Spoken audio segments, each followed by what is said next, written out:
It's time to get clear, get heard, and get paid. And join us on our Soul Business Retreat. Attract your dream clients and income over 3 nights as we shape your passion into a business that makes a profit. Follow our 13 steps to reach 5K in 30 days in the beautiful Byron Bay. Whether you're starting, growing, or expanding your business, our all-inclusive 3-night retreat is the place for you. Check out the details in the show notes, and we hope to see you soon. Welcome to Willow Healing Matters, the podcast.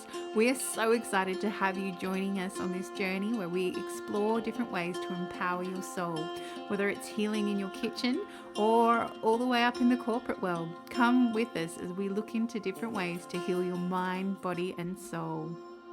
Hey everyone, it's Catherine from Willow Healing, and today I'm here with Matt Drago. So Matt is an actor living in Los Angeles, and he's best known for his role as Fabian in Somewhere in Montana. He has appeared in a variety of other projects, including Disney's Counting Scars viral video, What Would Jesus Do? The Journey Continues, Ridley Scott's Prophets of Science Fiction, and the popular audio drama podcast No Other Way. He also has his own production company, which is currently in development on its first feature film.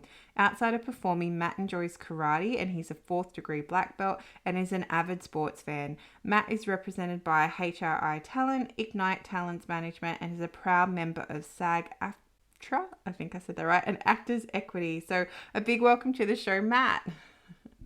Catherine, thank you so much for having me. This is going to be a great conversation, I can already tell.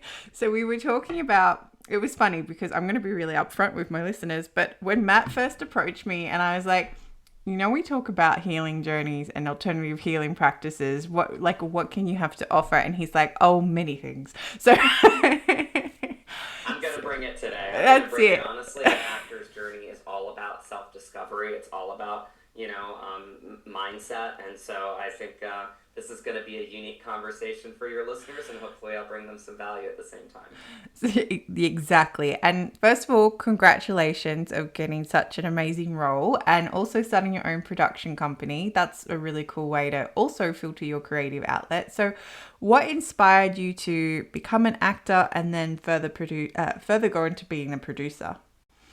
Absolutely.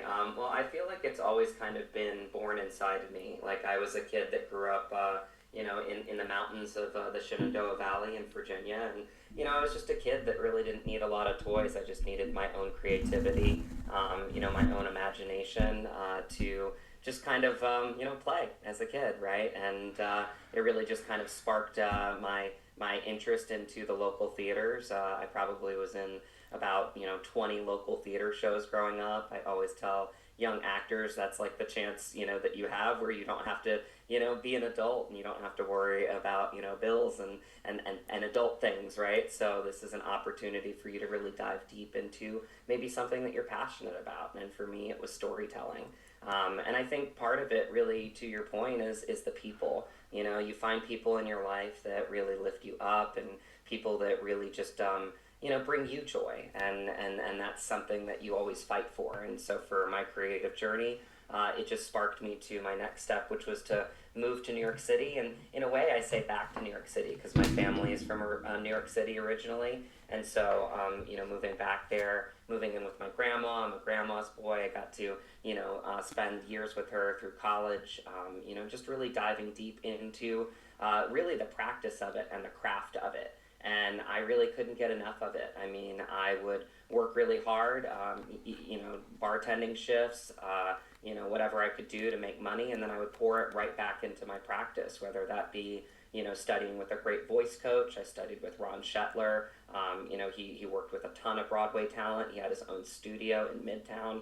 I actually was one of the 12 actors in an acting class with Terry Schreiber, who got actors like Edward Norton their start and really became like a grandfather to me. Just a lover of actors, and he's all about mindset too, and what was really cool about Terry specifically is he had all of these different ideologies that he had picked up along the way as an acting teacher, and he would just freely share them with you to help you find your process, because so much of life and acting and really for everybody is finding your unique process that really just keeps you productive and keeps you motivated and keeps you inspired, right? And so he did that for me. And he also did something really big for me. There was a point where I was feeling a little bit down on myself. I was really close to a lot of Broadway roles, and by close I mean like final callbacks for Broadway roles like Frankie Val in Jersey Boys, Fiyero in Wicked.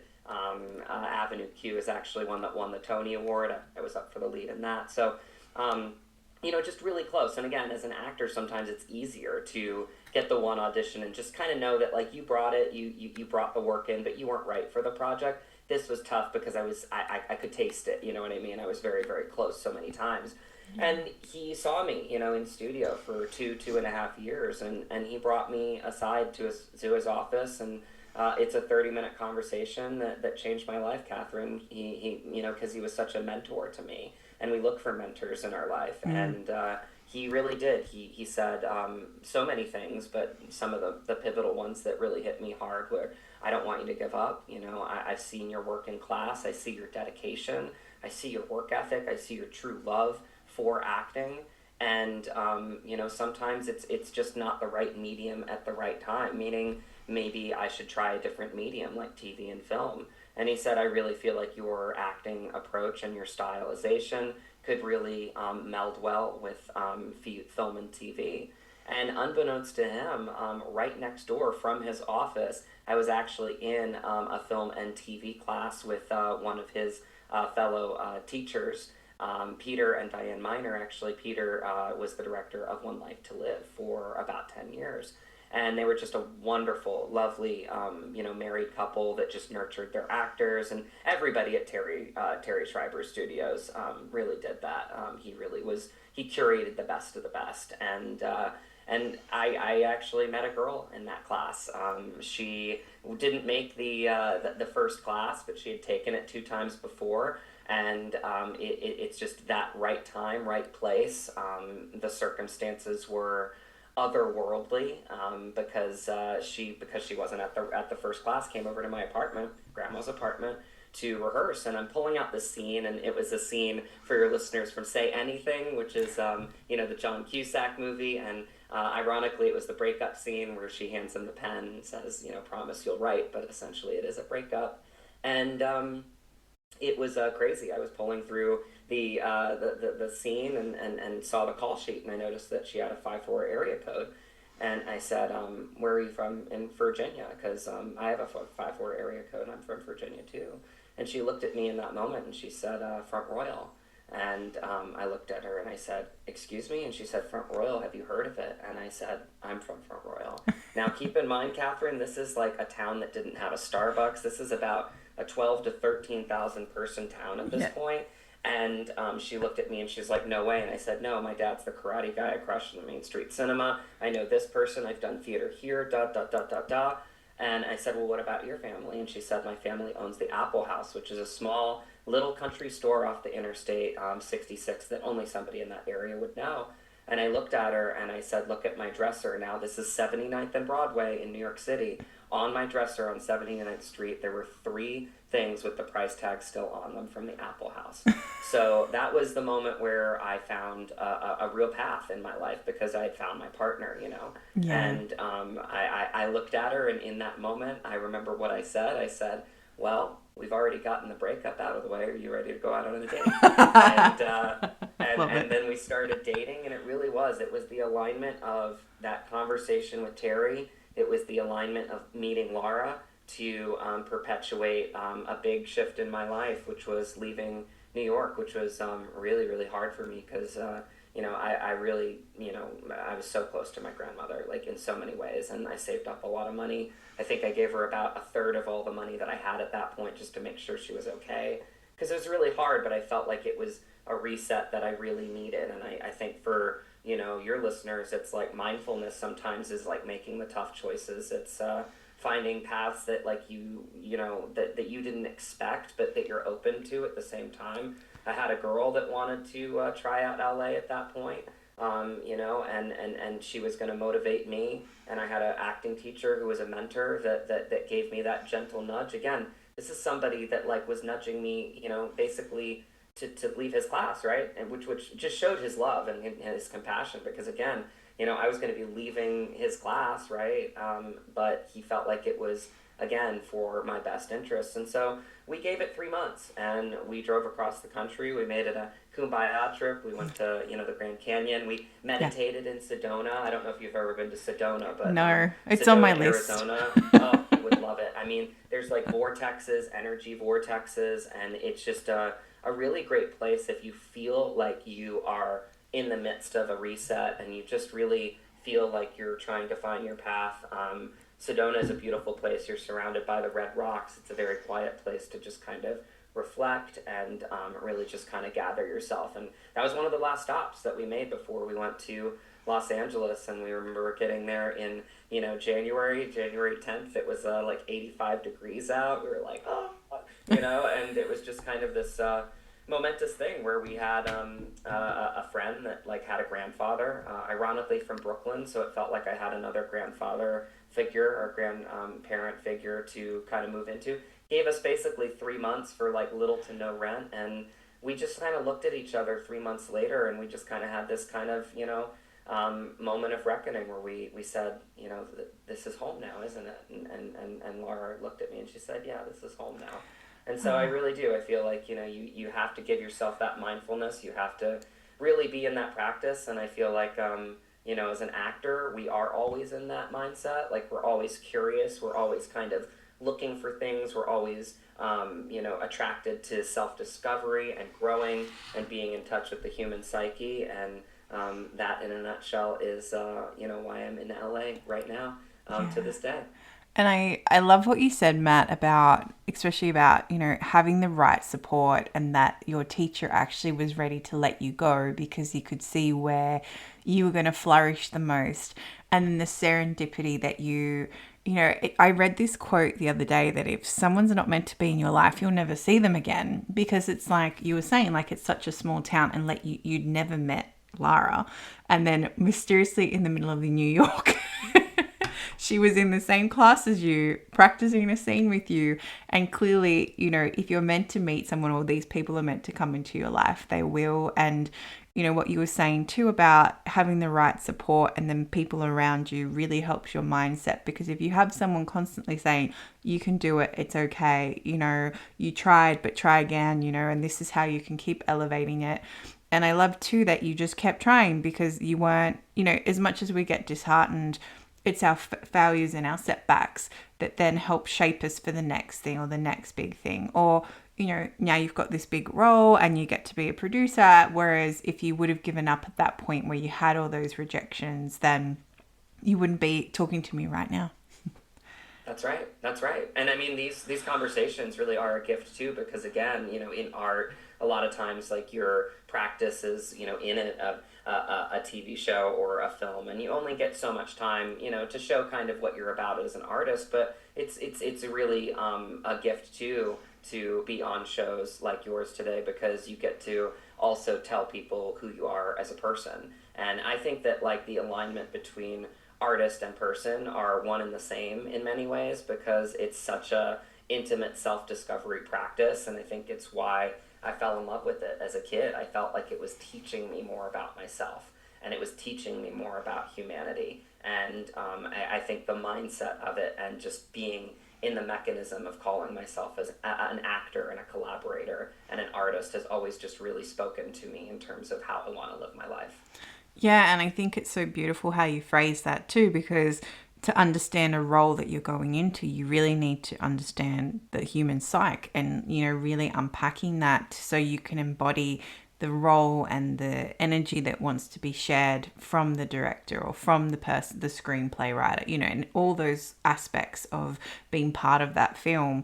And it would have been so, if you weren't open to that, or if you weren't curious, like you were saying, then that wouldn't allow you to be who you needed to be in that moment.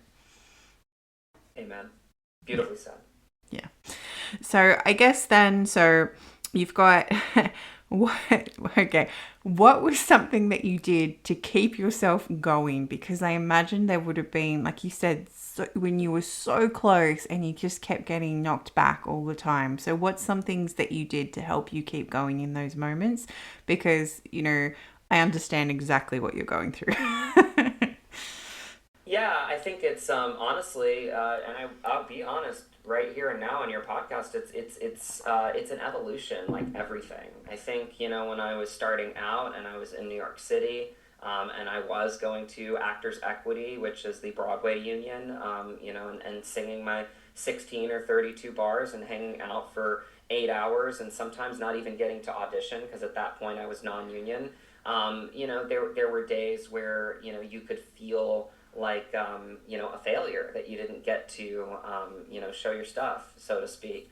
But I think my mindset has always been about being around my people as often as possible. And whether that be around a casting director, whether that be around fellow artists. I mean, I remember faces, like Lin-Manuel Miranda that were at Actors Equity when I was around. It's like you want to be kind of, to quote Hamilton, in the room where it happens. That's a big thing of being an artist.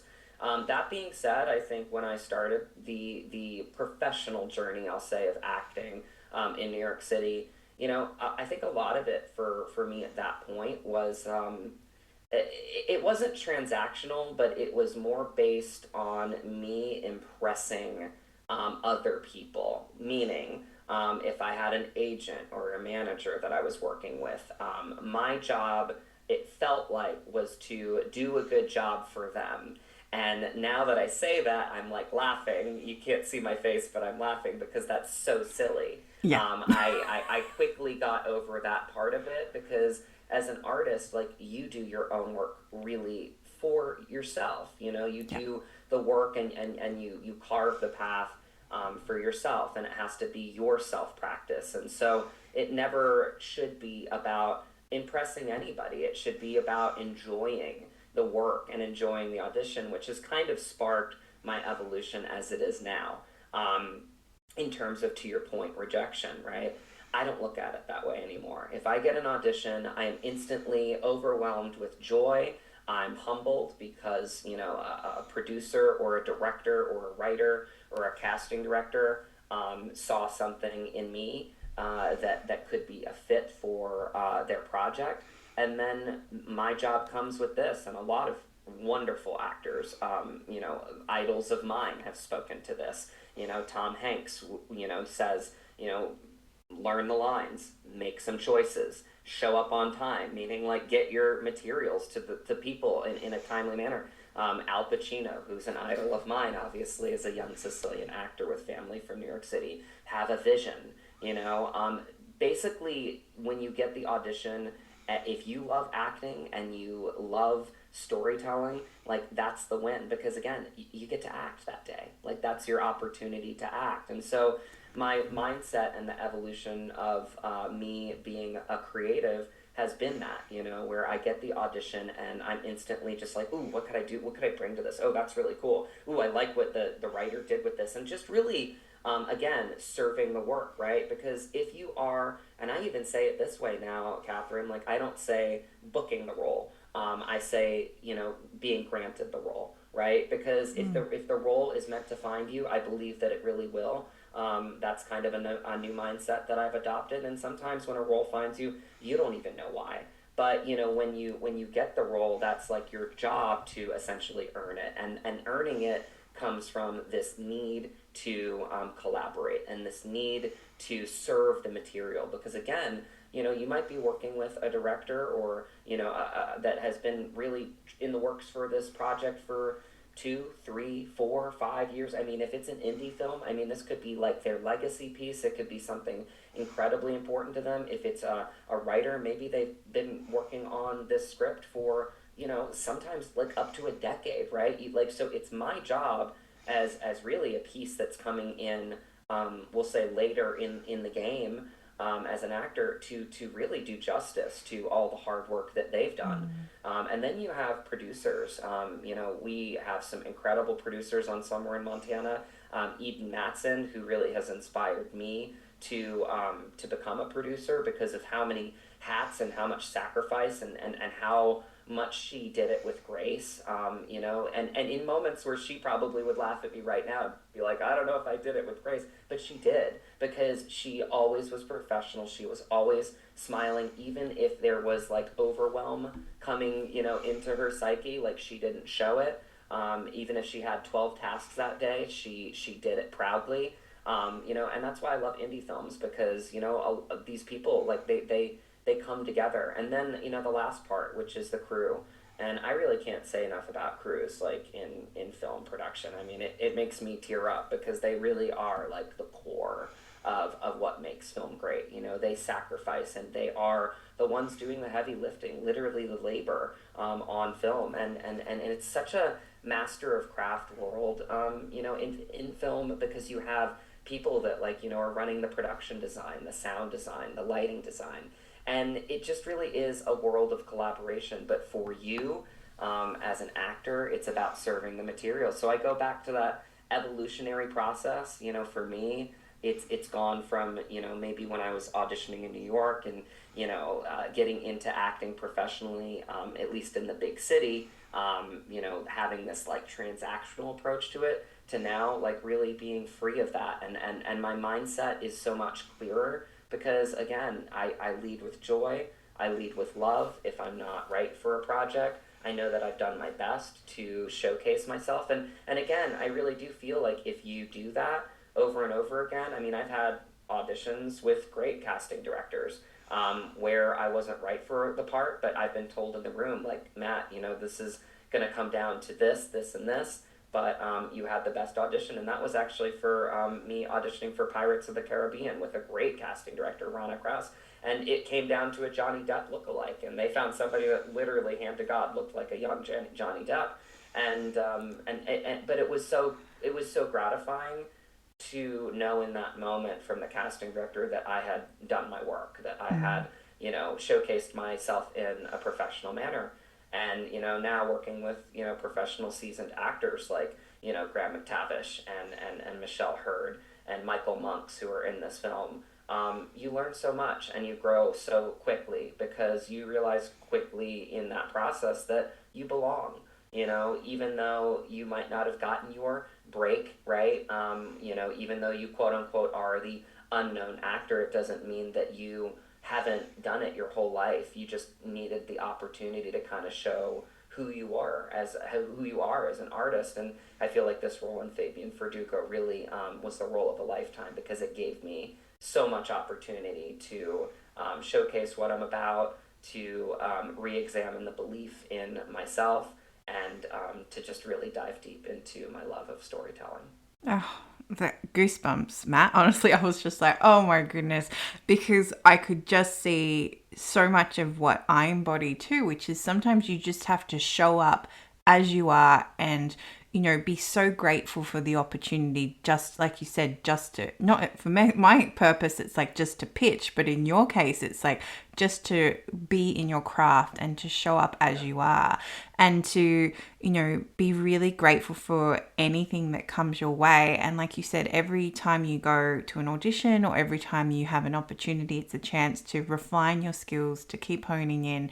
So then when the perfect role does land for you, like it did, then you're like, okay, this is what I was being groomed for, if you will, but this is what I was being prepped for.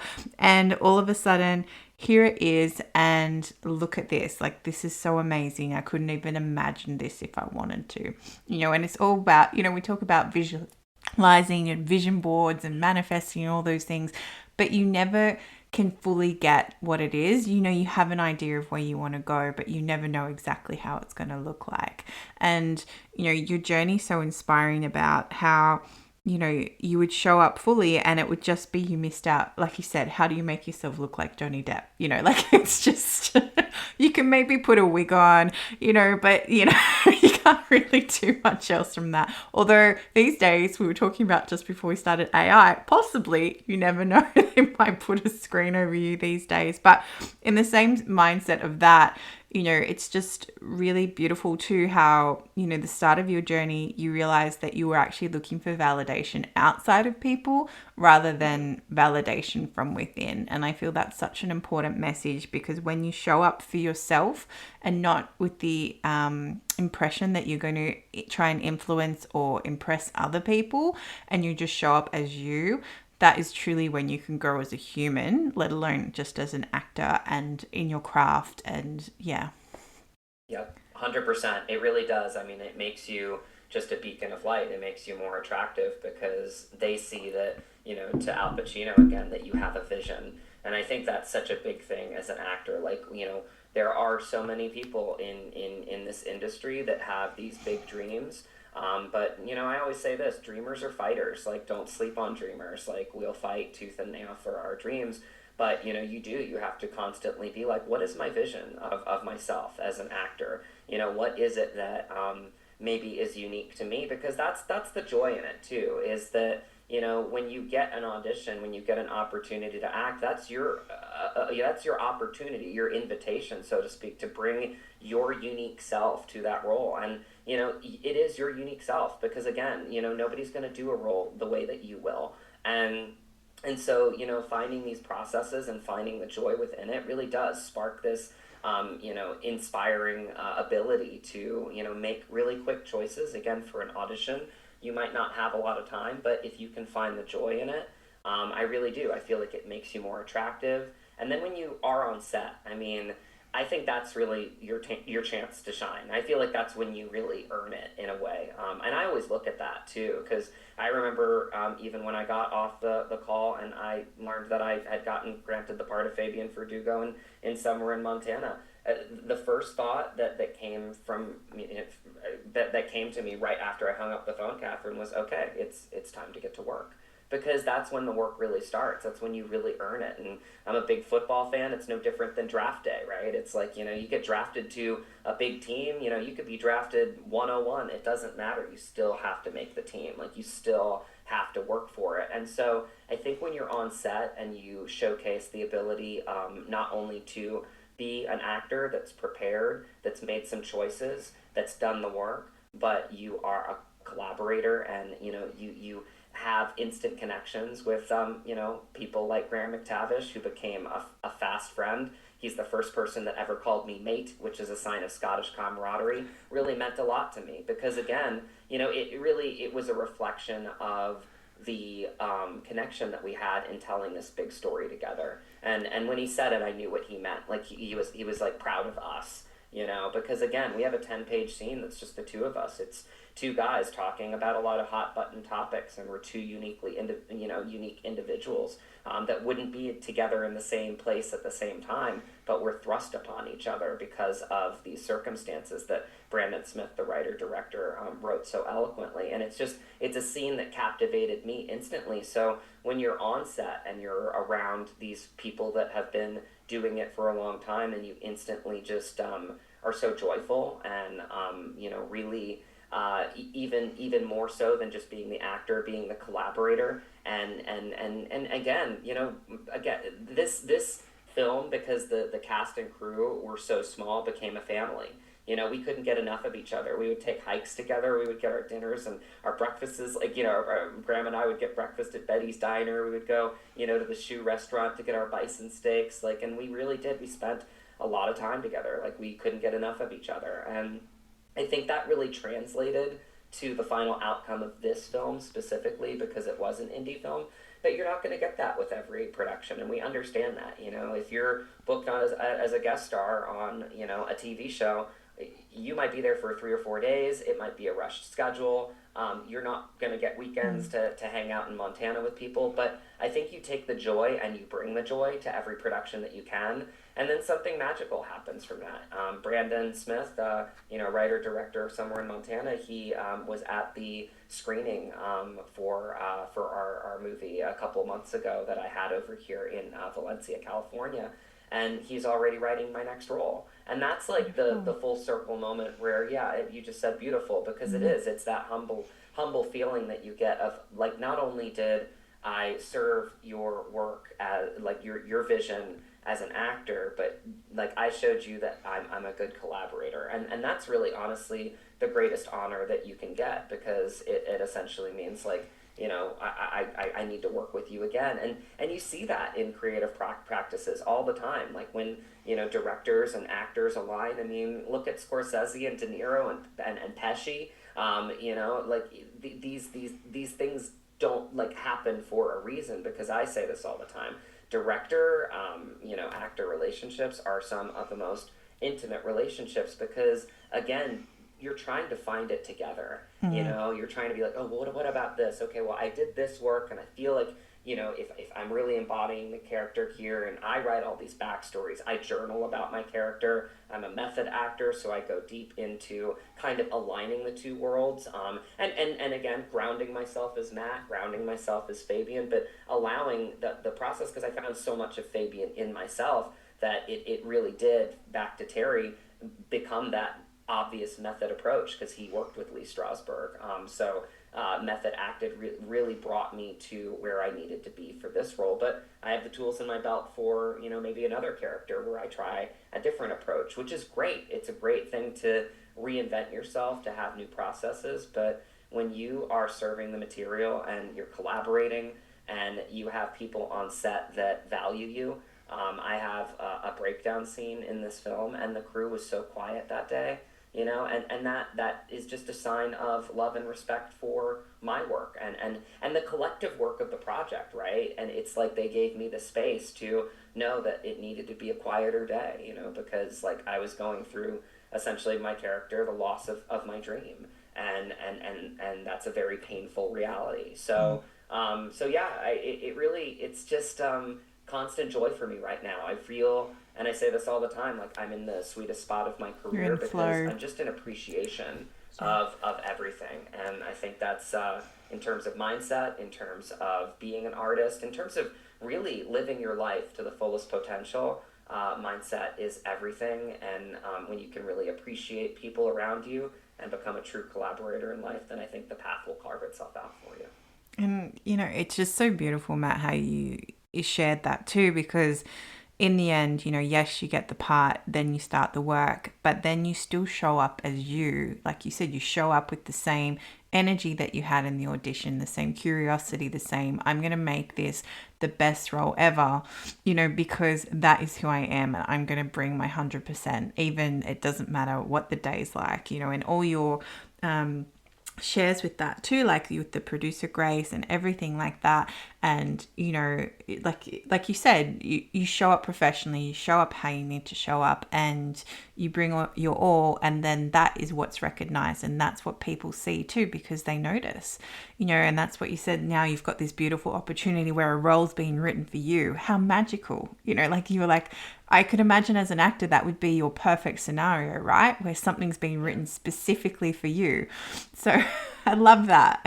I just love your journey, and I love how you approach it too. That's my favorite thing about you, Matt, how you come into it and you're just like, all right, how do I serve it today? How do I serve and show up so I can bring this vision to life? And so that, and like you were saying, that you have that relationship with the director and the other actors, because really it is a collaboration. It's a team effort, and it's all of you working together that makes that beautiful fluidity come through on the screen. Yeah, I mean, that's the thing. I mean, film is the ultimate team sport in art, and I think that's what's so beautiful about it. I reflect all the time on my last day on set, in somewhere in Montana, at least my last working day on set. And, I just hung out with Brandon while they were, while the crew was just, again, busting their ass. I mean, I can't, say enough about, like, the sacrifice that these small crews and indie films make, because where you would have like 10 people on a team in maybe a major studio project, or even 50, it's one or two. So the workload is a lot more for these crew members. And I just remember, just kind of talking with him. We're standing on the ranch, and it was a moment that I reflect on all the time as a collaborator, and for someone that I respect that was mentoring me in that moment, pointing to the different masters of craft and looking at Troy and say, I couldn't pack the truck the way that he's doing it right now, and I couldn't gaff that light the way that Jason did in the barn, and I couldn't get the sound just right like Travis and Megan could when there was a storm coming over the mountain. Like, I rely on these different masters of craft coming together and making our collective film. And he really made it clear from the beginning, and I give him so much credit. I always say it starts with the top down. He created such a beautiful ecosystem of like just togetherness, and really positivity, and just a film that we could all be proud of. I mean, he said it from the beginning, like, this is everybody's film. And we felt it. We felt the responsibility for really bringing it to life in what our parts of it were. And it really did. It just spoke to this togetherness, and it spoke to, of course, we were going to be sharing our meals together. Of course, we were going to be experiencing Montana nature together. Of course, we were going to be spending time with each other, because that's what Brandon created. And that moment to me was really special, because I think it kind of sparked my interest in the next step of my life and my career is not just being an actor, but being a collaborator and building my team. And who better to start with than with somebody that you love, your wife, right? And that's where it sparked this need to have a production company, Dragon Hunter Productions. Again, her maiden name is Hunter, so Drago and Hunter makes Dragon Hunter Productions. that worked out. And again, I think one thing that really opened me up with this role, again, because it was such a role of self-discovery in my life, is at the premiere, I remember Montana locals coming up to me, and a lot of them said the same thing, Catherine. They said, this film meant a lot to me. It really showcased our little corner of the world. And we don't get that all the time. Mm-hmm. And so, within our production company, that is like our, real goal is to bring little stories to little pockets of the country that feel like they don't have a voice, because I feel like that's a lot of the issues that we're feeling in our country right now, is this dissonance of not being heard. And I think there's no better way than to showcase it through art, right? Through human storytelling. And so, that is something that we're going to do. Our first feature film that we want to make after my wife is actually in this year of Project Involve, which is Film Independent, the Spirit Awards.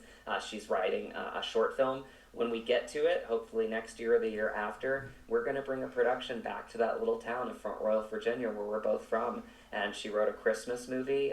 It's a Christmas movie that's got some darkness to it, which I love. It's a little bit of a thriller. But it's, again, going to be shot and, produced in this little town that really, made us who we are today. And so that full circle moment of, giving a film back. And we really do mean that. I think that is something that I really learned being in Montana, is that, like, it was the town's film, and you could tell people were excited about it. I remember Graham and I would get our breakfast at the diner. We'd hear two people, like, behind us being like, did you hear that they're shooting this movie? And, da-da-da-da, and, like, we're so excited about it. And, like, it is. It's giving it back to everybody and allowing them to be part of it, right? Because who knows, maybe there's, a bar scene where we need, somebody to donate lumber, or we need somebody to donate a meal, and then, their name and their business is on the credits because they helped, it come to fruition. So it really does. It brings me so much joy, not only to be an actor, as it always has. It's the first love of my life. But to be a collaborator now just is so inspiring, and to get to do it with my wife, again, there's just nothing better than that. That's perfect.